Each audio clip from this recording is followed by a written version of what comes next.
Yorana, bonjour, c'est Ray pour Ray Invest. Bienvenue dans cette vidéo analyse trading bourse hebdomadaire. Cette vidéo a pour but de préparer au mieux votre semaine de trading. Avant d'aller plus loin, veuillez lire les mentions légales. Donc nous sommes inscrits au RCS de Mulhouse sous le numéro sirène 887 754 497 et nous ne faisons pas de conseils en investissement financier. L'avertissement lié au risque.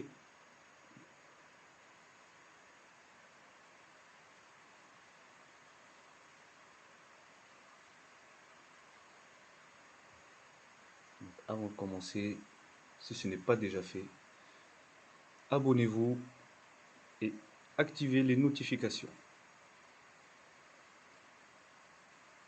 C'est parti. Donc on se retrouve sur ProRealTime. Donc voici les actifs que nous avons étudiés, le S&P 500, le Nasdaq, le Dow Jones, le CAC 40, le DAX, le Nikkei. Pour les paires Forex, l'Euro USD, USD JPY, Euro GPB. Et le Bitcoin pour la crypto-monnaie. Donc unité de temps 4 heures. Donc là, nous pouvons identifier donc la tendance, elle est toujours haussière. Au niveau des supports et résistances, donc on a un support majeur au niveau du S1 semaine à 41,61. Au niveau de la résistance, donc on est pour l'instant à 42,40. Parce qu'on a été refoulé ici.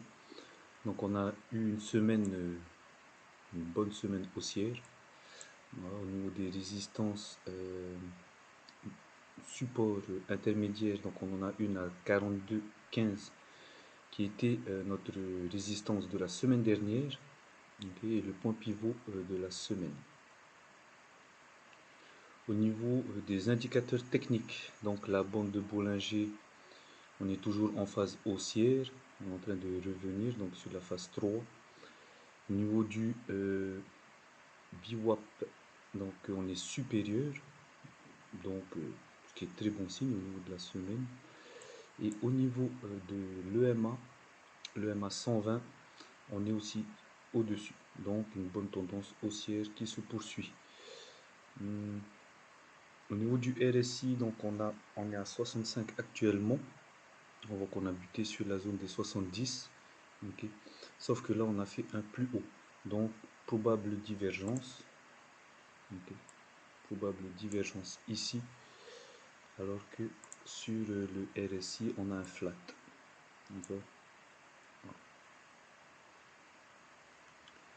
Donc sûrement qu'il y aura une correction, okay.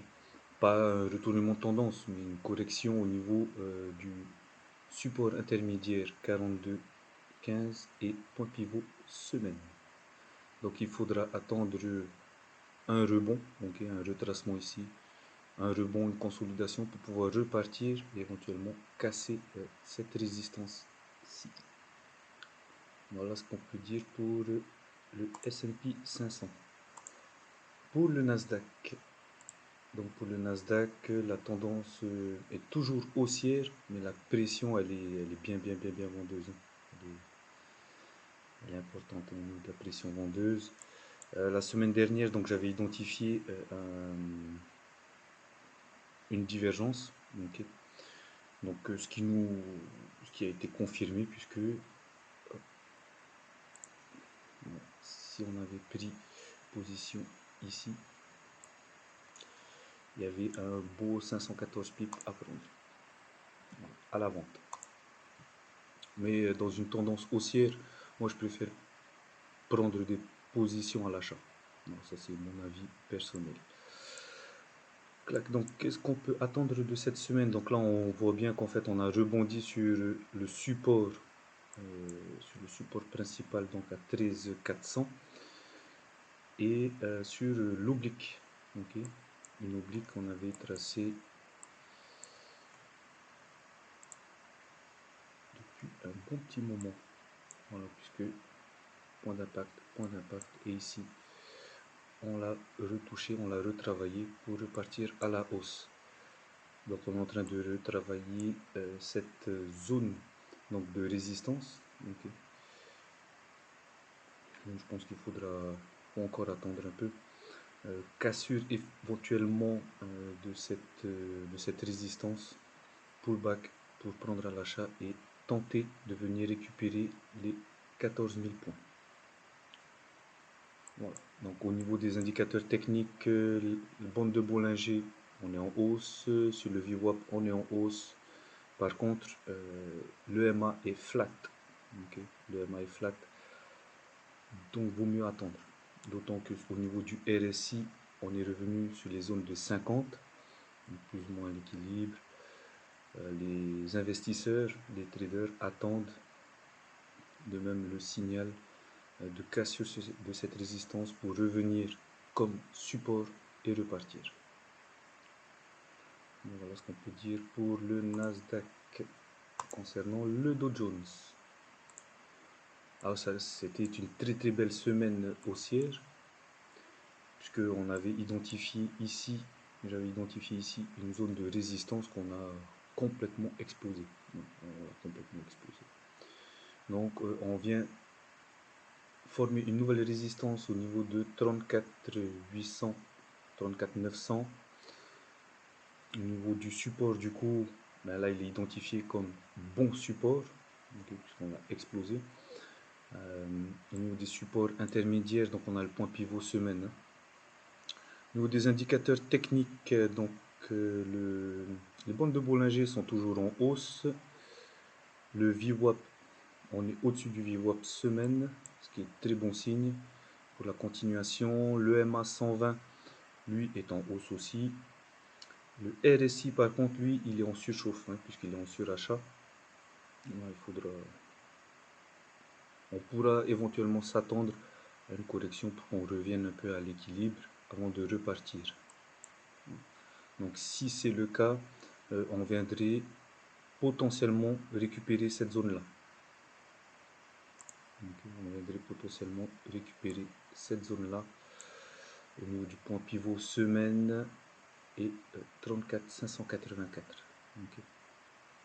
Pour venir construire et repartir à la hausse. Donc voilà ce qu'on peut dire pour le Dow Jones. Donc vaut mieux attendre un retour sur le point pivot semaine sur cette zone-ci pour repartir à l'achat. Au niveau du CAC 40, alors le CAC 40 ce matin, donc il y a eu une belle baisse. Néanmoins la tendance reste haussière. La tendance reste haussière au niveau des indicateurs techniques. Donc les bandes de Bollinger entament la phase 3. Pour revenir sûrement construire ici puis repartir. Donc au niveau des supports majeurs, donc on a 62,40, 62,40 cette zone-ci. Au niveau de la résistance, donc on aurait les 6400 points. Et le support intermédiaire, point pivot semaine et la résistance de la semaine précédente. Donc il y a de fortes probabilités pour que le cours, rien qu'en regardant cela, pour que le cours retrace sur cette zone-ci. En plus, ça correspond à un oblique qui a été cassé ici. Au niveau du RSI, donc on est à 55. Donc voilà, on va bien venir construire ici pour repartir. Potentiellement repartir, attention. Donc tous les indicateurs sont en hausse, il n'y a rien à dire. Donc on va préconiser des positions acheteuses. Pour ce qui est du DAX, donc le DAX, il nous a fait une belle semaine baissière. Wow. Voilà. Donc il est venu se rétablir sur le support 14 840. Donc c'est un support que j'avais identifié bien avant au niveau de cette zone-ci. Il a bien été travaillé. Tac. Néanmoins, la tendance reste haussière. Qu'est-ce qu'on peut dire aussi sur les indicateurs techniques? Donc au niveau des indicateurs techniques, les bandes de Bollinger entament leur phase 3 pour venir reconstruire, revenir à l'équilibre. Donc sûrement dans cette zone-ci, correspondant au point pivot semaine, avant d'éventuellement repartir à la hausse. Les moyennes mobiles, donc l'EMA est flat. Voilà. Au niveau du VWAP, ben, on est largement au-dessus. Donc, ce qui nous assure voilà, une hausse. Pour l'instant, on reste sur un biais haussier. Voilà. Et au niveau du RSI, voilà, il n'y a rien à dire. Au niveau du RSI, non.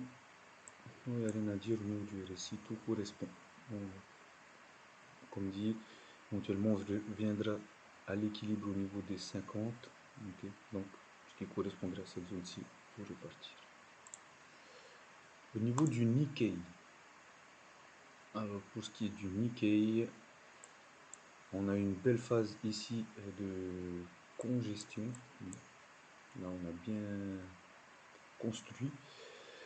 On est revenu ici se rétablir sur le support qui a été identifié majoritairement ici, mais travaillé aussi ici et ici. Donc sur un support horizontal à 28 570. Et en plus correspondant à l'oblique ascendant. Donc, on est revenu, on a cassé cette oblique là. Une oblique qui, je le rappelle, correspond. Hop. Je vais prendre plus d'unités.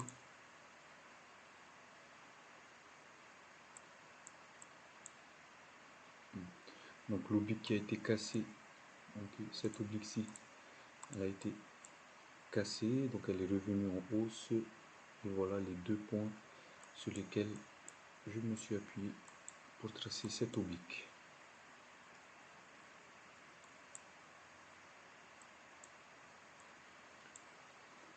Voilà. Hop. Échec.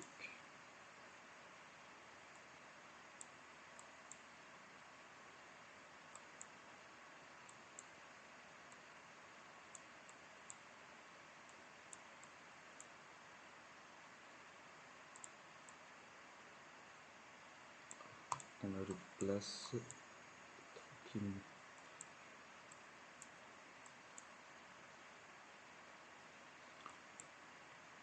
Voilà, donc là on a toujours une pression vendeuse, hein. Donc depuis, depuis le 16 février, on a toujours une pression vendeuse.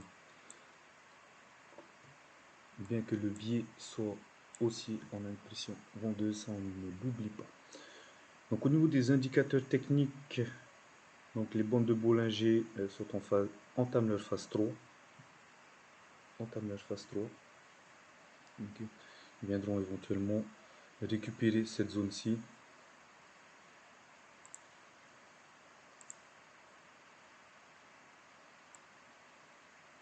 Correspondant au point pivot de la semaine et à l'oblique. Okay. Donc là, il y a une belle confluence des indicateurs. Donc cette zone-là, elle sera vraiment à surveiller pour potentiellement prendre une position à l'achat et venir chercher justement l'oblique descendant. Au niveau du VWAP, on est au-dessus. VWAP semaine. Au niveau de l'EMA 120, on est plus ou moins flat. Hein. Voilà. Plus ou moins flat, puisque nous sommes en dérive latérale. Clac, au niveau du RSI, donc on est à 64. On est à 64. On a fait un touch au niveau du 70. Au niveau 70, on est revenu. Bon, il n'y a rien de particulier. Il n'y a rien de particulier.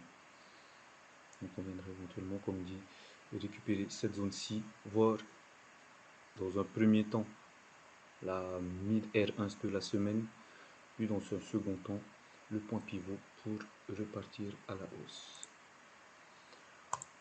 Au niveau des paires Forex, donc Euro-USD.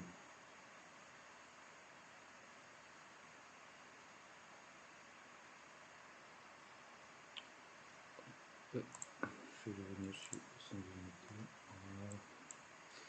Au niveau des paires Forex, donc l'Euro-USD nous a fait une belle semaine haussière, puisque nous avons cassé la résistance identifiée la semaine passée, avec ce plus haut-ci. Donc le cours là, on voit bien qu'il est venu se positionner dessus pour repartir à la hausse. Donc on pourrait même le mettre comme support. Très probant, puisqu'il a validé en fait la cassure. Pour prendre position à l'achat, on attendra éventuellement une cassure du dernier plus haut, confirmant ainsi le pullback. Donc là, on n'oublie pas, on est en H4, donc c'est vraiment du long terme. Bon. Donc si on venait à casser ce plus haut, on irait éventuellement récupérer le R2 semaine, donc la résistance R2 semaine, correspondant à cette zone de travail.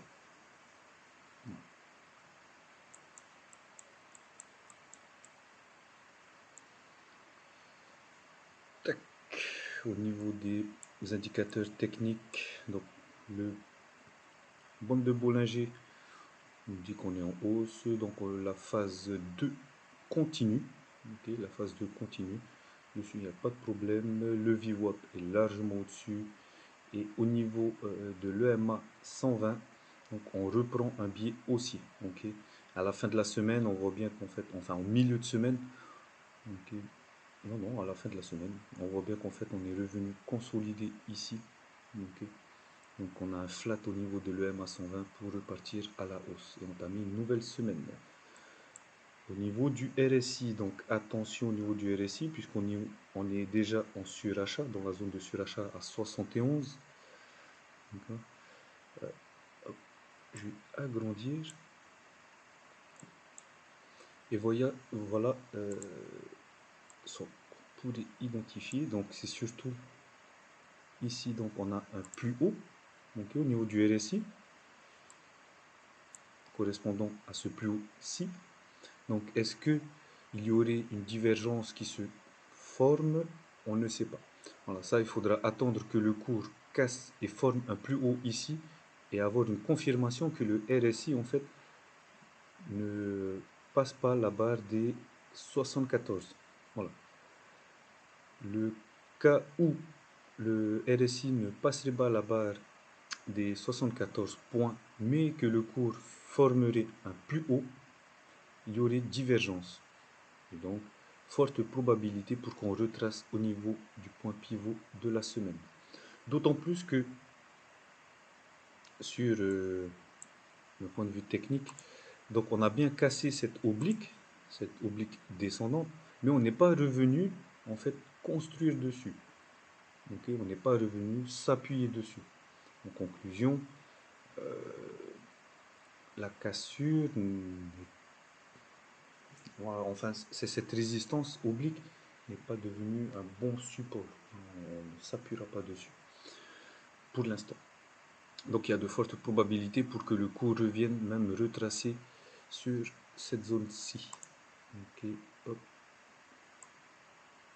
Correspondant au point pivot semaine, tout simplement.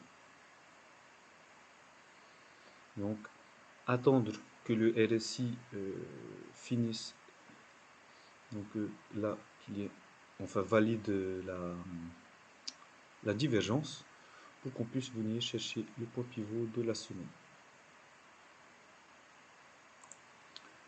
Au niveau de l'USD JPY, donc l'USD JPY, on est toujours en grosse dérive latérale avec une forte pression vendeuse. Donc bien que le biais reste haussier, on voit bien en fait que la bougie de ce matin, elle fait un peu paniquer. Mais bon. Donc voilà.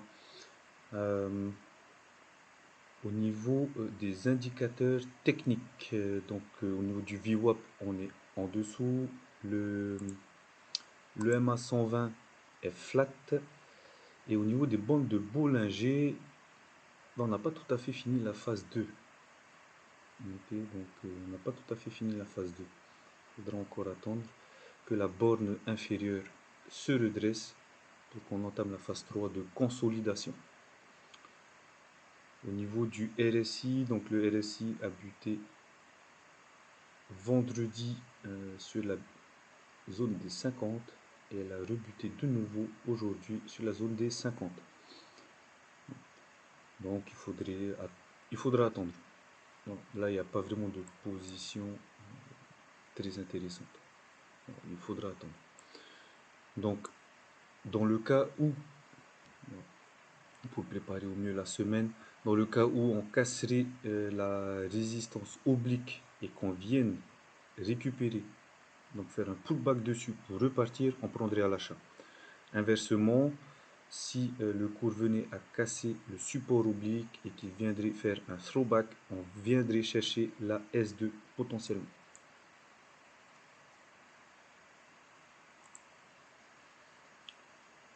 Euro GBP.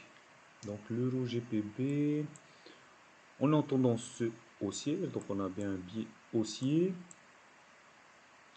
Le cours, donc il vient se rétablir sur le support ici à 0,80, 0,86 pardon, 0,86, voilà, correspondant aussi à cette oblique. Ok, je l'ai tracé en pointillé parce qu'en fait elle a été, c'était vraiment une zone de travail. Okay, c'était vraiment une zone de travail.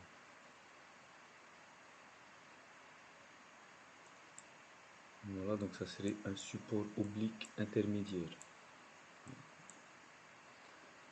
Ok, clac. On peut aussi identifier une résistance oblique intermédiaire. Voilà.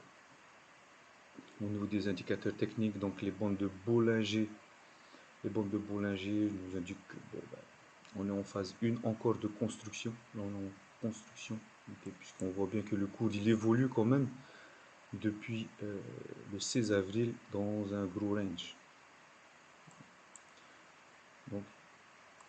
Donc il n'y aurait pas de position très probante à prendre. Okay. Donc si on respecte la tendance qui est haussière, donc là on attendrait un rebond ici, hop, pour prendre à l'achat. Si on est si on a une stratégie plus de range, si on a une stratégie de range, on prendrait position à la vente sur cette résistance-ci. Pour ma part, moi je ne ferai rien du tout dessus. Enfin, au niveau du Bitcoin,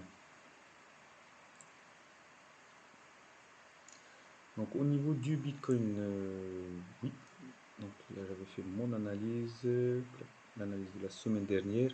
La tendance elle est toujours haussière, okay, la tendance est toujours haussière, bien qu'on soit en train de construire un range ici. Okay, on est en train de construire quelque chose ici pour pouvoir repartir. Au niveau des supports majeurs, donc on en a un à 48 000. Et au niveau de la résistance, donc on en a une à 64 720 qui a été touchée le 14 avril. Voilà. Et depuis, nous sommes en train de travailler dans cette zone-ci. Donc si on prend le retracement de Fibonacci, on peut voir qu'en fait, elle correspond au niveau de la zone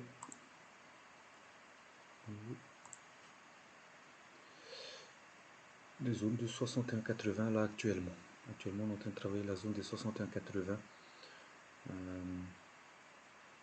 Au vu du RSI, donc voilà, on est déjà venu chercher la zone des 50. Pas grand chose à dire sur les retracements, puisqu'en fait, elles correspondent bien. Hop. aux zones de travail. La semaine dernière, j'avais identifié ici une potentielle divergence. Donc, ce qui a été confirmé, ok, puisque là, le cours a marqué un plus haut, alors que le RSI, lui, a marqué un flat. Résultat, le Bitcoin a perdu. Clac, juste après cet avalement, on aurait pu prendre 4000 euros. 4800 euros. Voilà. Hop. Au niveau des indicateurs techniques, donc la bande de Bollinger nous indique qu'on est en train de construire. Voilà, il n'y a vraiment pas grand chose à dire sur le Bitcoin. Le MA 120 est flat. Et au niveau du VWAP semaine, on est en phase de passer dessous. Mais pour l'instant, on est toujours sur un biais haussier. Et le RSI, donc il est à 51. Il est à 51, donc quasiment à l'équilibre. Bon. La force acheteuse et vendeuse est équilibrée. Donc voilà ce qu'on peut dire d'un point de vue technique. Maintenant, passons aux macroéconomies. Donc voilà, là j'ai fait un petit récap de tout ce qu'on vient de dire là actuellement. Donc au niveau des news macroéconomiques, donc mardi on a l'OPEP, le rapport qui est sur le pétrole, le rapport de Jolts. Donc ça c'est pour le marché US. Okay. Le S&P 500, le Nasdaq et d'autres choses.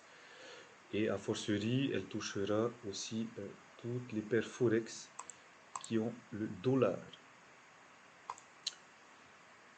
Ok, donc au niveau de l'OPEP US, voilà, le rapport de Jolts, donc c'est pour les nouvelles offres d'emploi. Donc le consensus anticipe une augmentation des offres d'emploi et nous avons plusieurs discours des membres du FOMC à prendre en compte. Voilà. Donc comme je l'ai mis là en conclusion, il faudra attendre les news, okay, avant de prendre une position. Donc soit on prend avant, soit on prend après, mais on ne prend pas pendant la news. Donc, en tout cas pas pour les débutants. Pas pour les débutants. Okay, pour ce qui est de mercredi, donc mercredi on a donc l'IPC Core.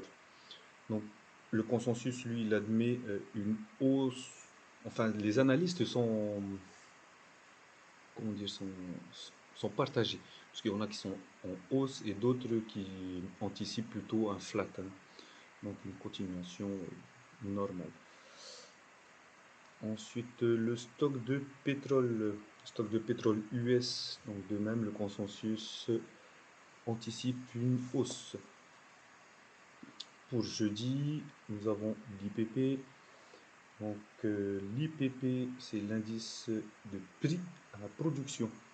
Voilà, donc eux, le consensus anticipe une baisse, une forte chute, contrairement à l'inscription au chômage, qui lui est en hausse. Donc ça, il faudra vraiment prendre en compte dans le trading, notamment pour les paires Forex. Hein. Voilà. Les news macroéconomiques ont un énorme impact sur les paires Forex.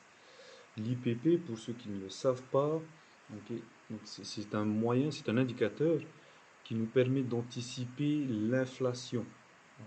L'inflation et entrevoir la politique monétaire que prendra les banques centrales. Là, notamment, c'est celle de la Fed. Vendredi, donc, on a la vente au détail. Vente au détail qui est anticipée à la baisse. L'indice de prix import-export qui est aussi anticipé à la baisse, ce qui est tout à fait normal avec comment s'appelle le Covid, hein, toute la période que nous traversons. Tant que tant que les passeports médicaux ne sont pas encore bien établis et que tout le monde n'a pas fait les vaccins qui vont bien, on ne pourra pas reprendre une économie saine. Donc, Et au niveau de l'indice Michigan, donc c'est l'indice de confiance des consommateurs aux États-Unis, voilà, qui est publié aussi vendredi. Pour le marché européen, donc nous avons mardi l'indice allemand ZOO. Okay, donc ça c'est l'indice, comment dire, confiance des consommateurs. Voilà, mardi nous avons l'indice allemand ZOO qui lui est anticipé à la hausse. Mercredi, donc on a l'IPC allemand et français, okay, qui lui est anticipé flat, très clairement. Mais tout le monde sera concentré sur vendredi, notamment après le discours de la BCE, qui parleront de leur politique monétaire envisagée sur les prochains mois et sur l'année en cours. Pour le Nikkei, pour ce qui est du Nikkei, donc il n'y a qu'une seule news, c'est mardi, donc l'IPC okay, qui est anticipé à la hausse. Voilà, pour les différents indices, il faudra bien attendre toutes ces confirmations-là avant de prendre position. Donc, comme je le marque pour les paires Forex ainsi que la crypto-monnaie, on prendra en compte les news précédentes. Alors, pour ceux qui font du trading de news, c'est très simple. Le consensus admet une valeur. Si les résultats publiés sont au-dessus, okay, on a de fortes probabilités pour qu'on parte à la hausse. Inversement, les résultats publiés sont en dessous de ce qui était attendu par les analystes. Il y a de fortes probabilités pour qu'on aille à la baisse. Mais je le rappelle, pour les débutants, il vaut mieux éviter ce genre de prise de position. Voilà. Et à fortiori, tout ce qui aura comme impact sur les marchés financiers impacteront la crypto-monnaie. Moi, je n'utilise que le Bitcoin puisque c'est vraiment la mère de toutes les crypto-monnaies. C'est simple. Donc voilà, on a fini pour cette vidéo. Donc si la vidéo t'a plu, mets un like, partage un maximum autour de toi, commente. Okay, n'hésite pas à nous dire qu'est-ce que tu veux voir comme actif, si tu veux pousser plus sur certaines analyses. Et n'oublie surtout pas de t'abonner. Nous sommes présents aussi sur les réseaux sociaux, Facebook et Instagram. Le tout est dans la description. Sur ce, je te souhaite une bonne semaine de trade et à bientôt. One Life to Act.